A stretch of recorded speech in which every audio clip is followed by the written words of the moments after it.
What's more important, the journey or the destination? Actually, it's the company. Journey to Well, the podcast, was birthed with the intention to cultivate relationships. You can expect a plethora of conversations on nervous system regulation, breathwork, human design and astrology, cycle alignment, energy and spirituality, and honestly, so much more. But the heart of this community is to witness the journey back home to ourselves, rediscovering our innate power within. I couldn't be more honored to take this journey with you. Be well, my friend, and enjoy today's episode. Hello, welcome back to the podcast, Journey to Well. My name is Hannah. I am so excited for today's conversation because I feel like we have a lot in common. I think we're kind of kindred souls, Shannon and I, and I think we have a lot of juicy stuff to talk about. She is an author. Her name is Shannon Presson. She's a 1/3 splenic projector, and just a really wise. I love talking to projectors, Shannon. My mom is a projector, and I think they make such fun conversations as a manifesting generator. I think we have different perspectives, and it will be interesting to kind of chat and dive into our commonality in human design of the 1/3, but having the difference of the energy types and the different authorities, I think will be really fun. And I'm so excited to talk about your book. But before we dive in, I want to hand the mic over to you and just allow you to give a little introduction. Who is Shannon? Well, I have to say, as a projector with only 2 defined centers and having a completely open G center, that is usually the question that turns me into deer in the headlights. For years, people used to say, "What do you do?" And my stock answer was as little as possible, because it's really almost impossible for anyone, especially in the human design, if you're familiar with your own chart, to be able to say the thing that people want to know. And in our culture, right, what do you do is such a opener all the time. Yeah. And as someone who reads energy and has the capacity to, especially as a projector and as a splenic projector, to feel underneath the question. That question is asked in so many different contexts. But if you try to answer it in the energy that the person is actually asking it, you don't necessarily make a lot of friends at cocktail parties. But I've had an extraordinary journey in my own life. I was a corporate event planner for 20 years. It was, in fact, my dream job. I always dreamed of traveling. I had this amazing opportunity to get paid for it and travel all over the world. But I didn't follow my design because, projectors are really here to rest. They're really here to give wisdom, to be guided when they're invited.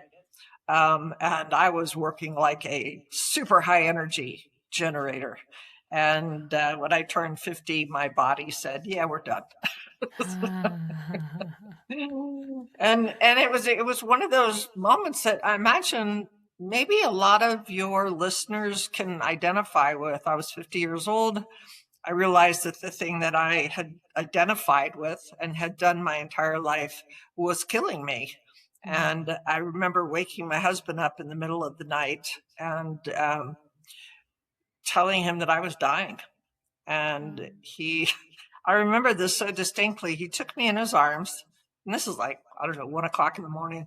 He took me in his arms and he said, "Is that what you want?" I'm like, "Well, no." And he said, "Then what are you going to do about it?" Wow. And I think that's a really empowering question, because so often, as you talk about on your website, about that inner critic or that voice in our head that says we should be doing this, or, we are programmed, or culture says, or our family says, or whatever the story is. And I was following a program that was so completely out of alignment with my capacity. I loved it, but I was no longer able to do it. And I think that was really what put me on that path. And as you know, our 50s, right? We go through that Chiron change, we go through the Saturn return. And all of a sudden, Saturn, that beautiful blowtorch pattern says, Jupiter will make you as wealthy as you want by your definition. So first of all, you got to get clear on what that definition is. And then two, you have to be prepared for the blowtorch planet to burn off everything that does not align with that particular desire. And I'm here to tell you that Saturn used a lot of fuel on my body.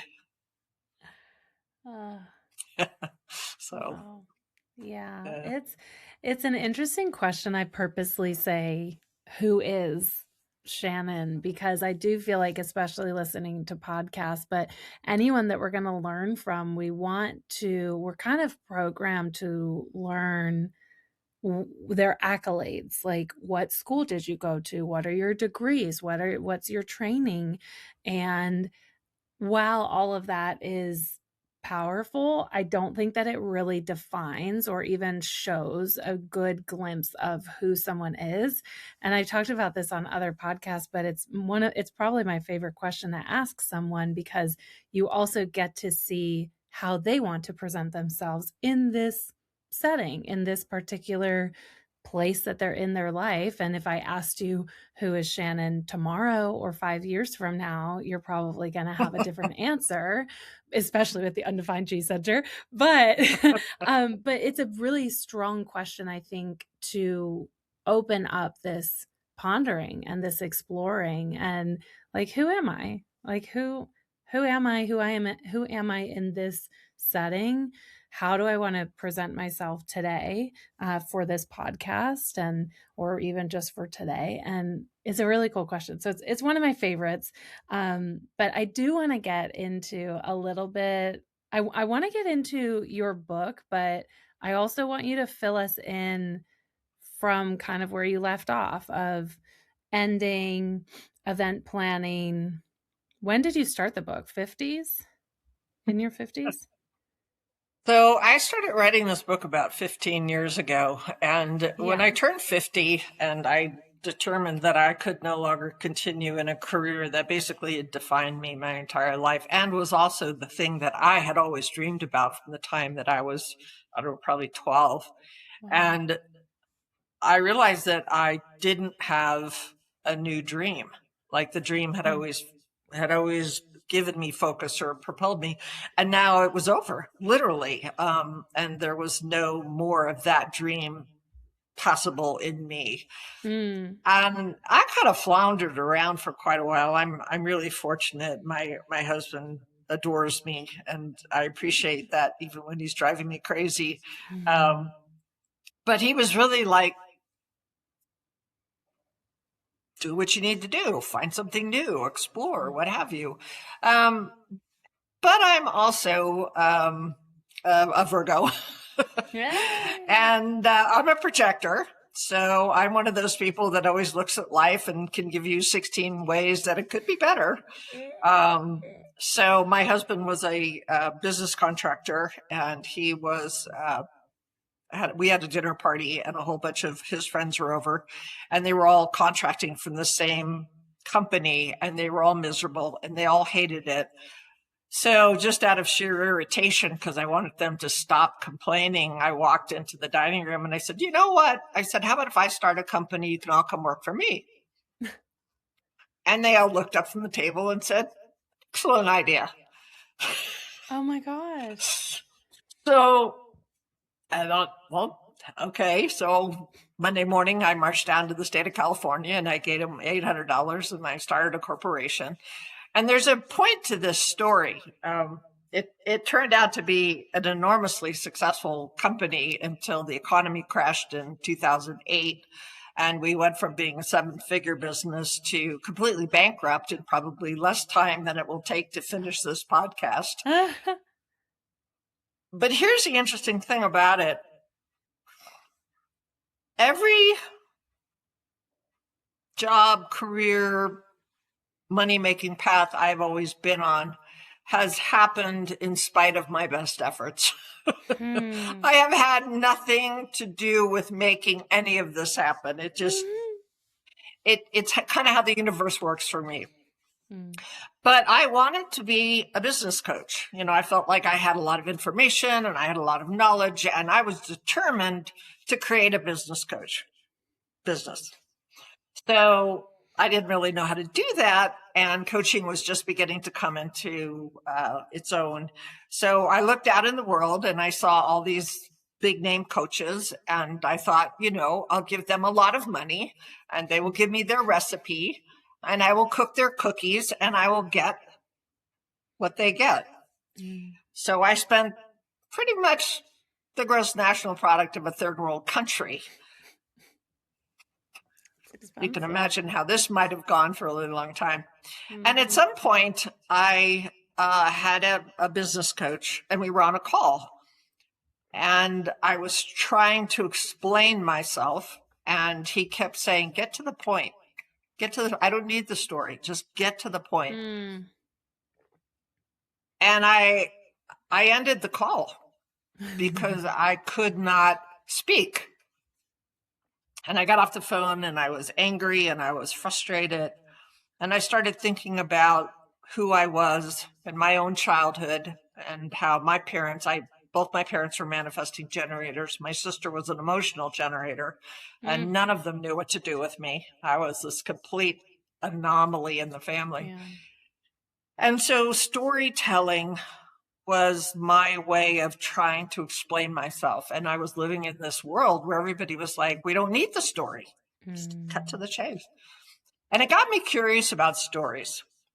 And I realized that as I dived deeper into it, that there were actually 4 stories that everyone carries within them.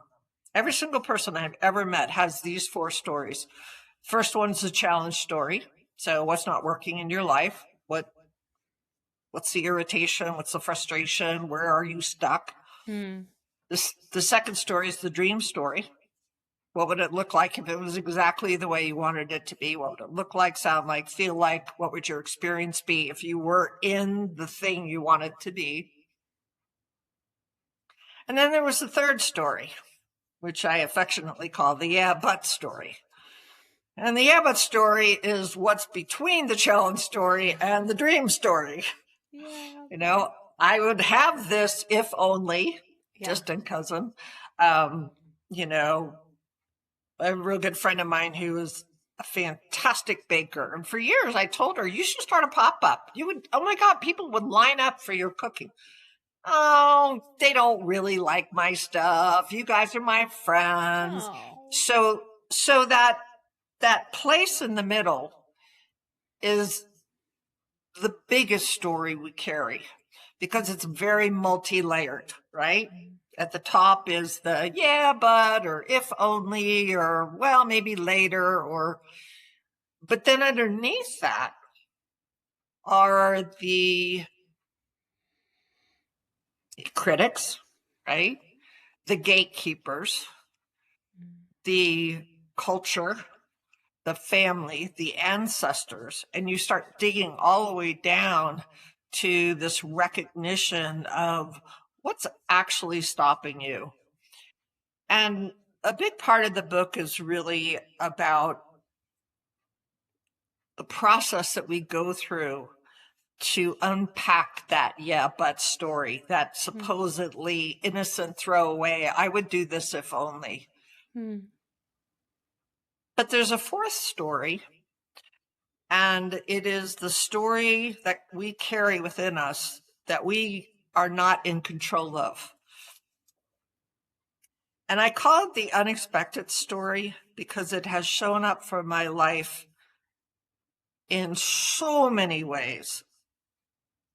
Every business that's actually been successful for me, living where I live right now, I could give you hundreds of examples, and that would be the podcast, and we never get, any other questions.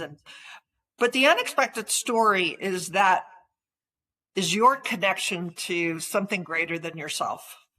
Okay.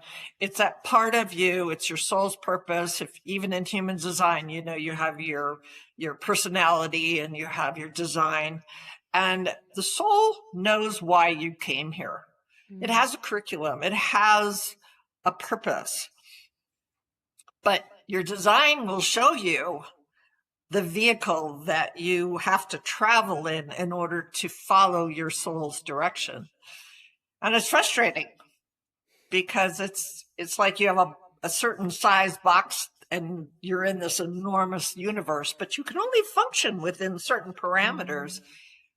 And the soul is there pulling you forward. It's like in front of you going, this way, Hannah, this way, this is the life.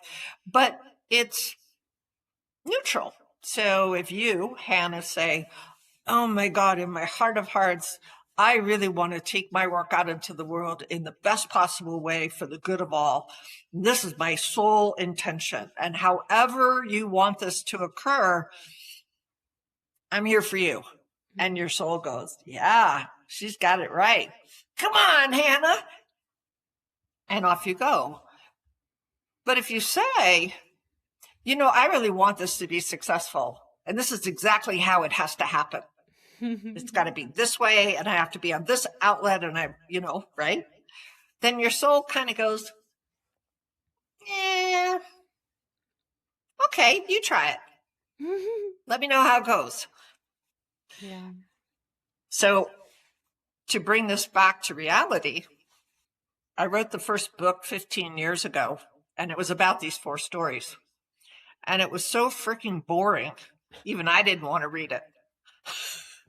It was like, fine. All right. I got everything I wanted to say on paper and I don't care. So I put it in a box and I left it there for about 15 years. And then when we rebuilt this house, it was like, you got all these boxes and what are you going to do with them? And you move them all out and you move them back in. And now you got to go through them because you're not going to put old stuff back in a new place. And I find this box and it's all dusty and dirty and it's got, you know, stacks of notes and Post-its and pictures of magazine articles, long on yard. And I'm like, all right, what am I going to do with it? So I have a really dear friend of mine. She wrote the introduction to the book, and I called her up and I was like, Elizabeth, what do you do with this book, you know? And she said, Shannon, here's the deal. I want your readers to really hear this because this is a powerful piece of advice that came out totally off the cuff. She said, the universe doesn't care if you write it or if you don't write it. It doesn't matter. But how will you feel if you don't write it? And I stopped for a moment and I said, I will feel like my heart is broken. She said, well, there's your answer. Gotta write it. So I thought to myself, okay, fine. So there's one more piece of this is really important. So I went out, wrote it up, got a publisher, whole 9 yards. I was like, now I'm committed. I'm going to write this book. Same 20,000 words, just as bored as I was to begin with. And I finally hired a book coach and we worked for 6 months. I managed to write another 50,000 words, which were equally as boring. And the last session that we had, on the last chapter I'd written, there was a tiny little paragraph about a woman who is stuck in a no story. And the no story is basically, no matter what she does, it's a no. She's done her work. She's delved down. She's investigated. She's cleared her path.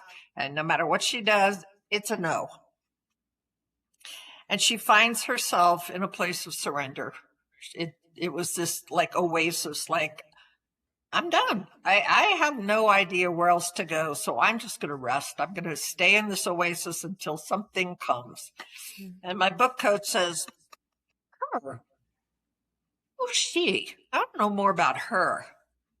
course, it was the last session. So, like, if you want to know, I guess I got to write the book.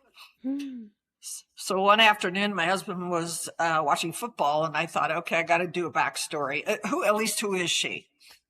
So I thought, okay, start from the beginning. How did she come into this world? Who was she?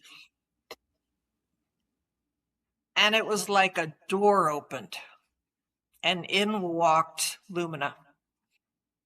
And I realized that the problem was that I had been for 15 years trying to write the book that I thought I was supposed to write. And really, I needed to write the book that wanted to be written. And when I offered myself up as a challenge and said, hey, tell me what to write, I'm here. So every morning I would sit down for 4 hours and I would just play. It's like, well, what wants to come through? And originally she did start as an avatar from my own childhood because, you write what you know. But the more I showed up for her and the more I allowed her voice to come out and however it wanted to come out, she actually became her own entity with her own story and her own trajectory. And so eventually the book turned into a 2-part book. And the first part is called Lumina's Journey. It's a story about a very young girl who sets off to find the place that she belongs. And then the second part is called The Dragonfly Path. And it's a reader's guide for women who'd like to take the journey for themselves. And it kind of takes you through the process that Lumina takes you through. So I have read a lot of books, having this podcast for the past couple years of my podcast guests. I've read lots of books in general, but a lot of like autobiographies, a lot of whatever. And this is by far my favorite book that I've read. And I just read the first half, but of Lumina's Journey. But the way that you write is just beautiful, and it's so what is that word? Relatable.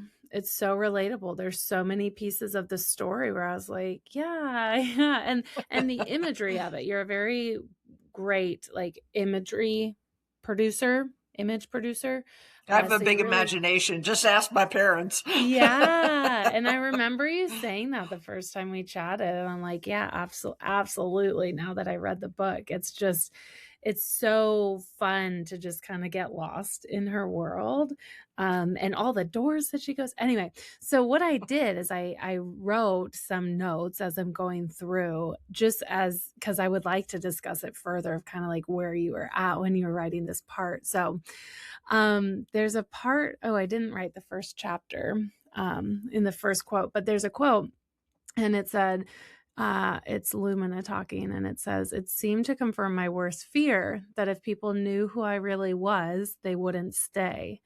They'd see through the stories and decide I wasn't just flawed, but fundamentally unworthy of their time, energy, or love. And this is such a real feeling. I mean, I went to a Tony Robbins event I don't know, probably 7 years ago now. And he kind of presents that we have different core fears, like that we're just born with, and there's only 2 of them, and one of them is not being enough. And I feel like that's my question is this a fundamental fear? Like, where were you kind of coming through with this part of the story where she was just realizing that she has this fear of not being enough? And if people really saw who she was, like who she really was, when we take off all the masks, they would leave. Well, I think that it's kind of a 2-part question. My personal belief is that I think, our soul chooses a path in this human school in order to learn certain things. So I always have this thought in my head that, my soul was kind of standing there with God looking down on earth and saying, Jack and Doris, yeah, they look like fun people, let's go to New Jersey and live with them. And then kind of waking up and going, well, that seemed like a good idea at the time. I was I was a very challenging child because I was highly sensitive. I could read energy and I could feel the undercurrent in my own family that was not discussed and was not uh, Mm, being held truthful. And the only reaction that I had to that was to cry because that's the only way I could express the emotion. And it was probably the biggest trigger for my mother because hmm, she just didn't know what to do with it. Why are you crying? Stop crying. And I couldn't because I was feeling everything that everyone was experiencing and nobody was talking about. And so I interpreted that as I'm not an okay person. I'm not okay to yeah. be around because look how crazy I'm driving everybody by just existing. Um, I think all of us have at our core a deep, deep desire to feel safe. Mm, And part of feeling safe, and especially for children, is to be able to be loved and cared for by your caregivers, to trust yeah. that they are there for you. And when we don't have that, we it makes a hole, right? And you know this from somatic training that there's places that the body holds that pain. And if you Mm, can actually get to that place or touch that place, that emotion will actually release. So Lumina probably in that moment was my voice, which mm, was that place of if I really show people who I am, they will find me fundamentally unworthy. mm, And because of that, and if you read in the foreword of the book, I really talked about it. It's like I had this little Walter Mitty lifestyle going where I just invented personas because I mm. thought that they would help me fit in. And in actuality, people they recognize when something doesn't match. Yeah. Um, but that particular quote, and the one when Lumina's husband leaves, is that she was easier to leave than to love, uh, was a real powerful one. And I had a number Mm, of beta readers, and almost everybody wrote back and said, "Oh my God, I know what that feels like." yeah. So yeah, Yeah. Yeah. Yeah. Everyone, I think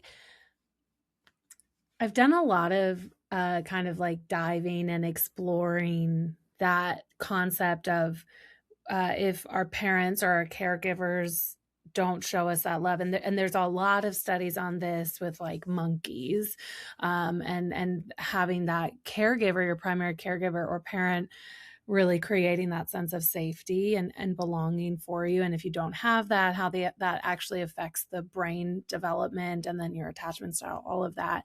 Uh, and I do think that we all have experienced to some extent this fear of being unworthy or not being enough. And maybe it wasn't from a caregiver, maybe it was something that happened when you were a kid. I remember I remember my example always is, in elementary school, somebody told me that I was really loud, and it didn't and it's true. And for a while, that did kind of bother me. I have a very loud laugh. I know that about myself, especially if you catch me off guard. I have such a loud laugh, but now it's just kind of one of those things where I'm like, I have it. I can't yeah. change it. Well, you could try, but I don't want to change it. I like But my why? loud Yeah, laugh. why would you? So anyway, but another part that kind of goes back to something that I don't know if we were talking about this before we hit record or after we hit record, but one of my favorite parts was from chapter 7. And this was when she first meets her husband, and she's at that fair or market, and her husband is saying, "You look like you've just seen something magical." And she turns to him and says, "Well, maybe I have, or maybe I just remembered what magic feels like when she was watching balloons." And I want you to dive more into magic, because when you were talking about the dragonfly path and how you offer this kind of brief interpretation of people's human design, which I guess we can talk about it now. You can go on her website and get it for free. I downloaded it. I've done so much human design work in my life, and this is just such a really beautiful, first of all, love the Dragonfly. I love the presentation and the wording that you use to invite someone to learn more about their human design. But you were saying how you really like that magic. Like, human design is very magical, life is very magical. But going back to the imagery of that book that you create, in that scene that you created of Lumina watching the balloons, there's moments in my life that even just this morning, I try to find a moment every day, to be honest with you, but it doesn't happen, to slow down and really look for the magic in the world. And it often comes when I'm outside. So I was walking this morning, and when it's a sunny day and the trees are like a vibrant green, the sky is like a clear blue, and maybe you have flowers or you see the sunlight, like just the opposition of colors, that's magical to me. And the balloons like rising in the air, I could just kind of feel that in the story of like just remembering. And there's a moment that I think we can all have where you remember, because we don't always see magic if we're not paying attention. So if you slow down enough and to remember to look for the magic, and it's like, I don't know, it just lights you up. Yeah, talk about that. And like, where does magic come? Where was that, I guess, illumination for you where you're like, I want to see the world as more magical?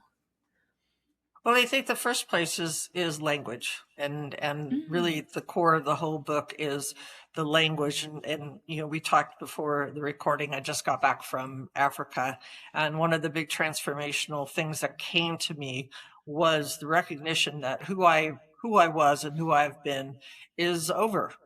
That person, it's not that she doesn't exist. I'm not starting from ground zero, but all the stories and all the things, all the compass points for me that I used to use to navigate my life are no longer appropriate or even applicable. And I don't need them. They don't serve me, is a better way of putting it. And so when I was writing, I was asking the question, okay, so if the language that I've used to create the map that I've navigated my life with is no longer useful, show me a new language, because I need new words to create a new map, right? So we were at I think we were at the resort. We were next to the Zambezi River, and we were planning to go to Victoria Falls that day to see the falls. And so at breakfast, our server, Johnson, beautiful man, he was so sweet. And he said, "Oh, so what are you going to do today?" And I said, "Oh, we're going to go see Victoria Falls." And he said, "Oh, you're going to be baptized by the river." And immediately my ear heard the word baptized, and I realized that that was magic speaking. Today you become baptized. Today is the day that you choose new language. And the point I want to make, Hannah, is not how do we find magic. Magic is in the air we breathe. Magic is the unexpected story, and it walks beside us every single day, and it asks us this one little question: are you present to your own life? And when we ask that question, am I present? When you're present and you see the trees and you see the colors, and all of a sudden you can hear the wind and you can feel it on your skin, that happens 24/7. And obviously, our brains sort. I talked about that in the Dragonfly path. We have a reticular activating system that sorts all the bits of information, because otherwise we'd be completely overwhelmed. But what it sorts for is what has the biggest emotional impact. And what I realized in my own life was the biggest emotional impact I wanted to experience was magic. I wanted to be surprised every single day. I wanted to be awed and just, I don't know, joyful and giggly. And so that became my lens. And so this whole thing around language, show me new language. And after the baptized, I caught that one. And there's been a number of other ones that came out and I've been exploring and writing about on my Substack. But yeah, in the epilogue, when the little girl goes up to the attic and she makes the comment that she's always known that magic exists, but it hides from ordinary people. She is a descendant of Lumina. She is Lumina's great great great grandchild. I don't wasn't really time and space, but she has an unequivocal knowledge that magic is there. She just has to look for it. And she will find what she's looking for. And we all do. Just like our stories tell us we're no good, or we don't deserve, or we're not worthy, or we're not worthwhile. That's a map. And that's the map that will lead us to that destination unless we change the language and we understand why we drove that map in the first place. And not to in any way, shape, or form bypass people's pain. And I think this is super important. We got the stories we got, honestly. We didn't make them up. We didn't make up that pain. We didn't make up that dismissiveness. And telling yourself, I shouldn't have this story, is not the answer. For me, the work was, what does telling the story get for me? What do I need to get when I tell this story? And for a lot of time, it was like, I just need recognition, especially projectors. We're always needing to be recognized. Otherwise we can't even talk. People can't hear us. So when we ask the question, not why do I keep telling this story, or I should get rid of this story, but what does the story get from me? How does the story serve me from a place of wonder and curiosity and kindness? Then the story has something to share with you. It's like, well, gosh darn it.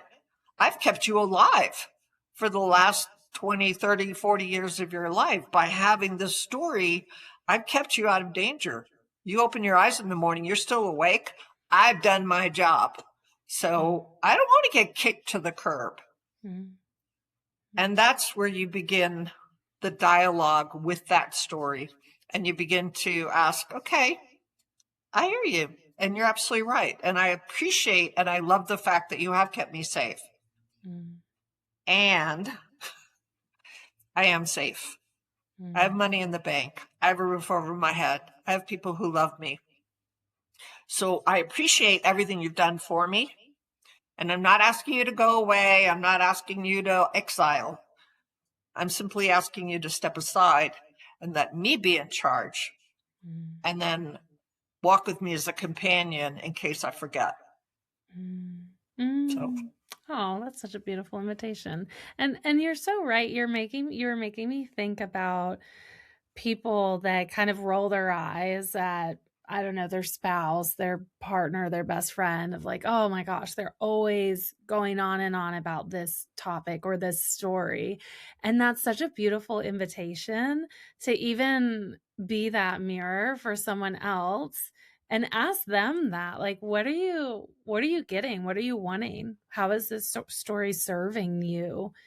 Because I think that's really that's why we repeat ourselves, to like your partner, like you say the same thing, maybe in 10 different ways, but what are you wanting your partner to hear from that? I mean, right, we could use a really simple example of like complaints of like, oh, the house is always a mess and blah, blah, blah, blah. Like, I want you, why are you saying that? I want you to be more present. I want you to be more aware of the house. I want you to be more mindful, like whatever it is. Why are you harping on that complaint or that story of like, they never clean the house, which may be true, but yeah, I mean, that's like a negative example, but that's such a cool invitation to, I'm thinking to ponder for myself in the stories that I tell myself, but also to explore a little bit deeper of the stories that other people that you're close with tell themselves. I think the thing to keep in mind, just as a cautionary tale, is to be aware of the energy that you're holding when you ask that question. Because I know with my husband and I, we've been together almost 30 years, and we have, there's certain things that we both do that we will always do, and it will never change. So, to sit and fight about things that are never going to change, give that one up, move on. But there are some times when something's happening and I find myself irritated or I find myself annoyed. And that's always an indication for me to take the pause. And I think the pause is one of the most beautiful behaviors that we can all learn, is when we're in that place of irritation or frustration, is to take the pause, to give people space, especially people that are emotionally are emotionally oriented. Like, I'm a splendid projector, so I tend to be in the moment, and I'm just a no. Like, if I go somewhere and it's the wrong place, it's like, no, I don't Yeah. get a yes. I get a hard no, and that's my indication. But I also recognize, even though I don't have that, the emotional solar plexus defined, I still have to have time. And my husband, who's an emotional generator, absolutely has to have time to make decisions. So while I may be very much in the moment, very present, he needs time. And if I come to him and say, tell me right now, what do make a decision, it's not going anywhere, because that's not how he processes information. Yeah. So if I find that over time, a week, a month, a decision hasn't been made, the behavior is still there, then I have to wait until I'm centered and present in that calm moment. Honey, have a glass of wine. I'm curious. We've been talking about this. I've given you a month. You've not gotten back to me. No decision's been made. What's going on with that?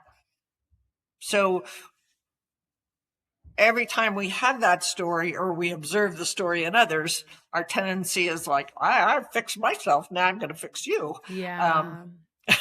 Is to remember that it's an ongoing process for all of us. And so make sure we're in a good place when we're asking from wonder and curiosity, as opposed to that judgment or criticality. Yeah. You keep doing the same thing. Why? That's a very good caveat. I appreciate that. Okay, so another quote that I love, chapter 24. If we let go of the limiting beliefs that when things got hard, the only options were to fight, flight, or freeze, then what is left is compassion, empathy, and understanding. That was really fun, because as someone that has done a lot of somatic work and somatic breath work and trainings, and just nervous system trainings in general, really learning our nervous system, I feel like I have a pretty good, I mean, we can always learn more, but a pretty good understanding of that fight, flight, freeze, just our nervous system responses. But you kind of gave me that window of what's beyond that, what's outside of that, of having compassion, empathy, and understanding.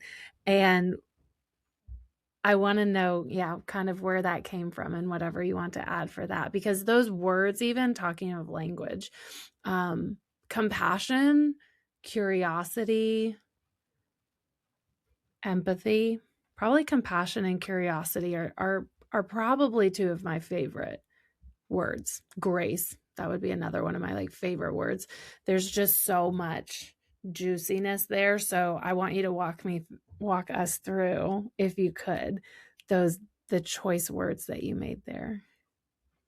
Well, it's interesting, because what came up for me as soon as I heard you say that was almost a reverse thing. It's like, hey, Hannah, so you read that and you recognized the flight, or freeze, but then you saw an alternative. And immediately, even as you were talking about it, your face softened, and you're holding, first you were like fight, flight, or freeze, and I could feel kind of that recognition, what it feels like in your own body.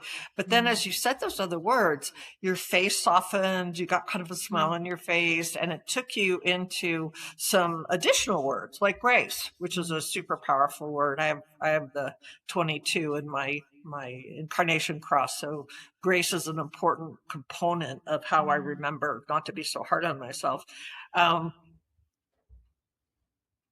Let me ask you a question. If Sure. you recognize patterns of flight, flight, or freeze in your own body, and again, remembering that words, language creates the maps that we use to navigate our life, and all of a sudden, instead of only 3 options, you were able to remember you had 6 options, and you could choose. You could choose to freeze, but you could have compassion for yourself in that freezing. Mm. You could choose flight, but you could also have empathy for moments in your life which you had to fight. You could choose grace and allow yourself to have all 3 of those experiences and still come home to yourself and say, I'm a human being, or I'm a soul having a human experience. And in this moment, I had to do these things in order to keep myself safe. But Mm. now that I am safe, I have compassion for that experience. And I'm also curious about how else I could deal with that situation in the future. Mm. So instead of judging myself, oh my God, I'm so stupid, I did this, or why do you always have to freeze up, or all the other, inner critic voices or the gatekeepers that we hear.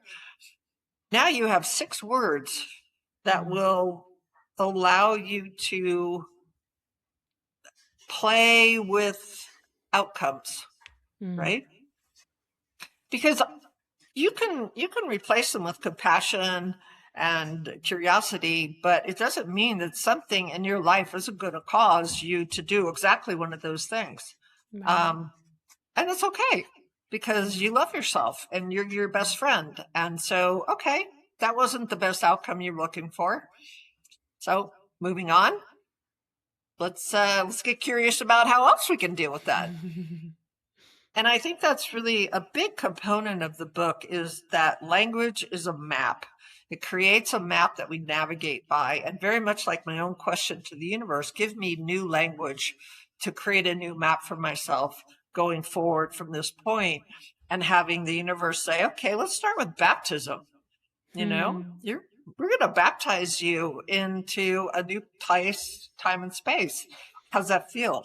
What would that look like? And then the Mm. curiosity sets in, and it's like, well, if I was baptized, what would I be baptized into? And then the Mm. universe is so gracious. It says, oh boy, she wants more words. And you'll get them, right? Mm. So right in that moment, you no longer have to choose between fight, flight, or freeze. You might still do that, but you also will remember, hey, there's some other options here: compassion, curiosity, grace, empathy. Can I add those in? Mm. I think that it just feels lighter. It's more open, to me. In my body, it feels lighter, and um it feels like an opening where you can explore a little bit more. And I really like curiosity because you're right, we do have bodily responses to situations. And sometimes we can tie it to something, sometimes maybe our mind is not there.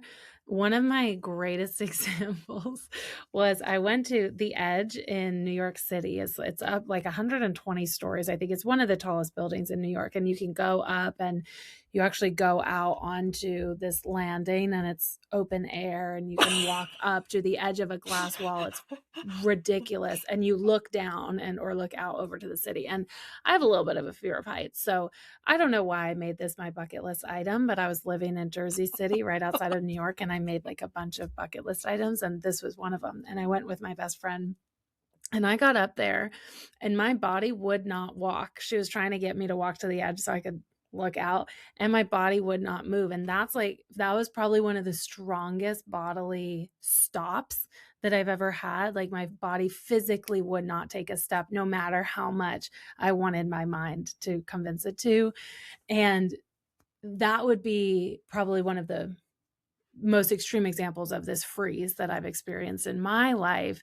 And to meet that even now, and not that I actually thought that it was funny, but not that I judge myself, but like, I am curious why my body froze that way. And like, I mean, you can get into a lot of the science behind it, but to me, meet with curiosity or trying to understand, that always feels so much more approachable to me than to be like, why the fuck is my body not moving? Like, what is wrong with you? And it does, you kind of tell yourself you could get caught in that story of something's wrong with me because everyone else was going up to the edge. Everyone else was looking out and nobody else was freaking out like I was.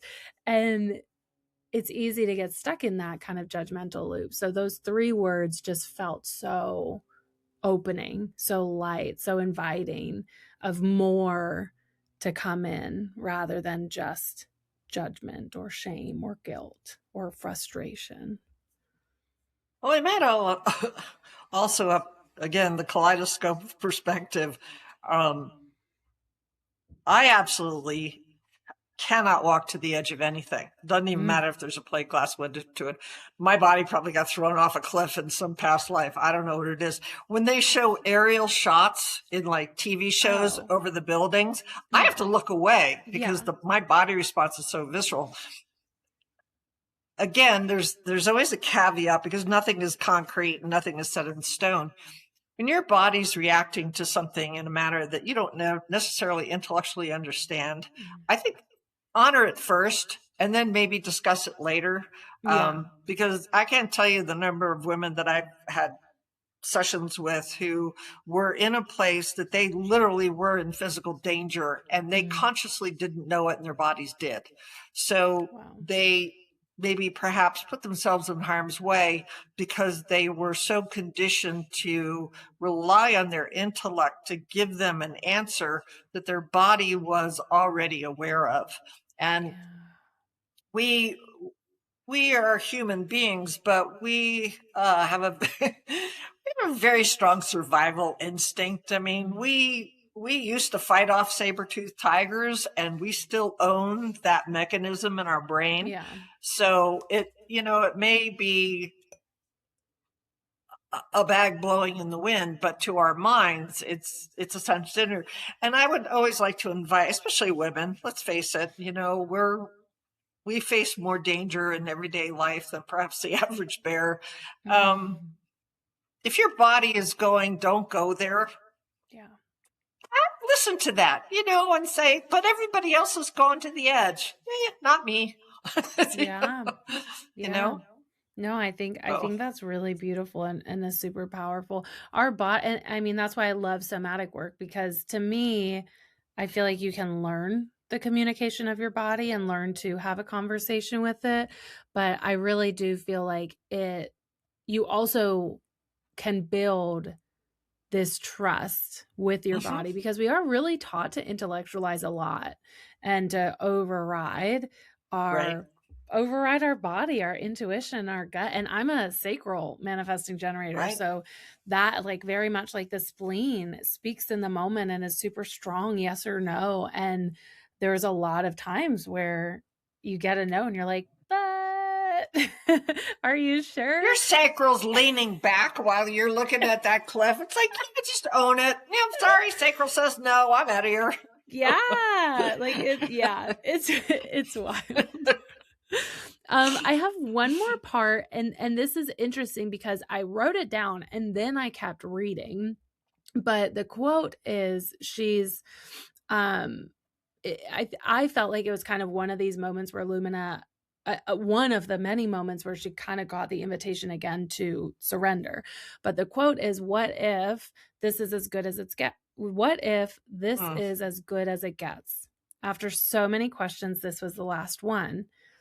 And then I forget who she was talking to, but then they said, well, then at least you know that this is as good as it gets. And that was really interesting, because then then she kind of moved on and went back into, like, how can you create, like, what if this isn't as good as it gets, and blah, blah, blah. Because she was kind of in this moment of her life, or in the story where she was really pondering, like, this is almost a fear. Like, what if this is as good as it gets? But what I liked with that follow-up question was like, well, then at least you know, is, again, it felt very opening to me, because I think that we do have, and I work with a lot of clients that are kind of in that plateau area that you kind of shared in the beginning of this podcast, was you realized you couldn't do this event planning anymore, and that was really so much of your identity and a dream, and you loved it. And so I imagine like it could be there's some similarities there of what if that was my peak? I've had people ask me that too, like what if I've already hit my peak? And I feel like there's some relation there between what if this is as good as it gets. But well, then at least I don't know. I read that as very freeing, and I thought that you were going to go more into that, and then it switched, which I was like, oh, okay, interesting. But I want to dive more into that. Like, what are your thoughts on that response? Well, then at least you know. So that's actually an extrapolation from an experience that I had probably in my mid-50s, I guess. I reached a point in my life where I literally wanted a do-over. It's like everything I was trying wasn't working. I thought it was a career thing, and it turns out I worked with a really an amazing therapist and coach, and I thought it was just a career thing. Everything I was doing in my career wasn't working, and I just wanted to start it all over. And through the course of the process, it was like, actually, I just want to do my life over. Like I was at this place where I didn't realize it, but I was actually about ready to walk out of my marriage, and I didn't even know it because I was just so out of touch. And at some point in the conversation of the process we were in, she said to me, I said to her, I said, well, what if this is as good as it gets? It was like that demand. Well, what if this is as good as it gets? I'm 60 years old and this is it. This is as good as it gets. And she was quiet for a moment and she said, well, what if it is? And I sat there for maybe 10 seconds and I bust out laughing. like I just couldn't stop laughing. Tears were rolling down my eyes. And I thought, well, what if this is as good as it gets? Then I can stop stressing. I can stop worrying. I can stop planning. I can stop making demands on myself. If this is as good as it gets, I might as well just go out and ride my bike and have a good day. And so when I was writing Lumina's journey, which, like I said, was really in some ways an avatar of the journey that I've actually been on, there's this moment when she, in her dream, and she meets Lumina, and Mariah's like, let's ride, and she stands there and she can't move and she's so distraught. And she says, well, what if this is as good as it gets? And Lumina's like, and Mariah's like, well, what if it is? And she has the same expression. And that's when Aisling, sort of comes into the picture. And she said, but maybe, and this is the alternative to the either or. Okay. So the either or is either this is as good as it gets, or I just have to try harder. The both and, which is something that I was taught by one of my mentors, and it's always stuck with me. Both and is the old, two things can be true at the same time. Maybe in this moment, this is as good as it gets, but what if you're just in compost? You're just, you're in that season of your life when everything is just going back to mulch. And we have to have mulch because we have to feed the soil because nothing grows in barren land. So what if you're just in compost? And as Aisling says, the oldest magic in the world, then let the process play out. And while you're waiting, go ride. And I think that's something. I work with a lot of women who are very much in that question. Is this it? Yeah. Is this my life? Is this all there is? And it's a beautiful place to begin the conversation with, because if the unexpected story has taught me anything, it's that we as humans, souls having these very human experiences, We have no idea what extraordinary things are waiting right outside our awareness. And they are unexpected, and they are mind-blowing. And they have happened to me so many times in my life when I thought that nothing in the world, I mean, you go bankrupt in 36 minutes and you have the expenses of someone who was not bankrupt. There's a moment when you think to yourself, oh my God, what happens next? So the unexpected story is the reminder that there's something greater than our little human beings pulling us forward into a future that we can't even begin to comprehend, but it wants it for us. And as long as we're willing to do the work of clearing away the roadblocks, updating our language, asking how the old stories serve us, letting go of the stories that don't serve us at all, the universe hates a vacuum. It's like the theory of a woman's purse. I've never seen a woman carry an empty purse in my entire life, because no matter what size it is, it's full. That is so true. So that's your life. Your life is like a woman's purse.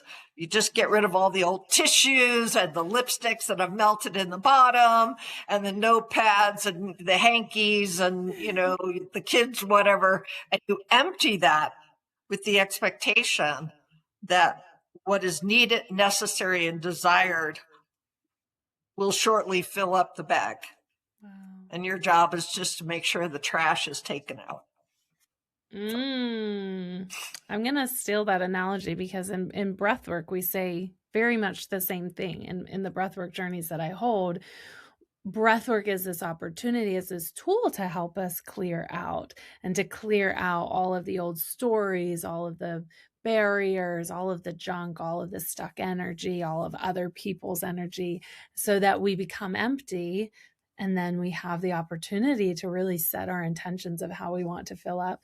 So I'm gonna use the personality, actually. I use the house analogy, right? Like, you want to sweep your house and you want your house to be clean, but I like the personality better. So thank you for that tidbit. I might adopt it. I will quote you, though. I won't steal it. It's my theory of a woman's purse. Yes. I think I wrote a blog about that one time. I love that. Shannon, this has been so fun. I would love for you to share where people can find you, where people can stay connected, learn a little bit more. We can circle back to the that human design PDF that you offer, and then we'll end with a final question. Yes. So if you'd love to get your free personalized Dragonfly report, Dragonfly Path report, you can go to theunexpectedstory.com/dragonfly. And there's it'll pop up a page. You put in your information, and it creates I think it's an 8-page report that is specifically focused on you and your unique design. And then there's information on the back if you'd like to stay in touch or have a call. I love it. Honestly, you should do it. I like it too because it's short, to be honest. Like, it's not with human design, and that's one of my gifts. I forget what gate it is to kind of take these big concepts and make them very easily digestible. And I do intro to human design calls for that reason, because human design is so big. Where do we start? And we look at the picture and we're like, what the fuck is this? So I try to make it pretty easily digestible, but I will say this is such a compliment to my approach to human design is start small, pick out these little pieces and go from there. You don't have to know your entire body graph chart and how to read it and how to interpret it and all of these things. Final question. I kind of just rotate between different questions for my different podcast guests. So I'm curious. I think I would like to do this one. What does living in alignment feel like for you in your body? Peace. I would say just there are three things in my life that are non-negotiables: freedom, integrity, and joy. And they are the three values that I think are my compass points. To be in integrity basically says to do it, to do what you say you're going to do, to mean what you mean, and to do what you say you're going to do when you say you're going to do it. Freedom, I've always worked for myself because I literally can't stand other people telling me what to do. And joy, for me, is the benchmark. That when my life is not in that place of joy, that's an immediate recognition to pay attention to what's happening, because that's my natural state. And I just, so much of my life has been incredibly joyful, incredibly fun. I'm a child at heart. I believe in magic. I love cupcakes, so. Oh, mine's ice cream. I don't love cupcakes, but I love ice cream. So with sprinkles, if you want to be fun. I was just going to say cupcakes with sprinkles. So we have that commonality. We just like it on a different substance. Do you ever call them jimmies? Is that a thing where you are? No, it's a northern thing. I think jimmies are chocolate sprinkles, I believe, or you can get rainbow jimmies or chocolate rainbows. Jimmies. Yeah. It's a northern thing, I think. I don't think they put it anywhere else, but yeah, that's what we call them up here. So, all right. Anyway, good to know. Thank you so much, Shannon. This was so fun. Thank you for your wisdom and your expertise and your beautiful perspectives. It was such an honor. Well, thank you for having me, Hannah. I really appreciate it. Thank you so much for being here. Truly, your support and love is the foundation of this community and this podcast. If you find yourself in a season of life ready to explore your inner landscape deeper, or perhaps you feel like you've tried all the things and nothing has worked, here's your gentle invitation to come back home. Align and Embody is my signature coaching container that is created to explore our soma, our living wholeness. Perhaps the answers you seek truly do live within. You just need to learn the communication of your body. Align and Embody combines the three pillars of my business: human design, somatic breathwork, and cycle alignment. Head to the link in this description to learn more, or better yet, reach out on Instagram @_journey-to-well. I'd be honored to connect with you. Be well on this journey, my friend. Talk soon.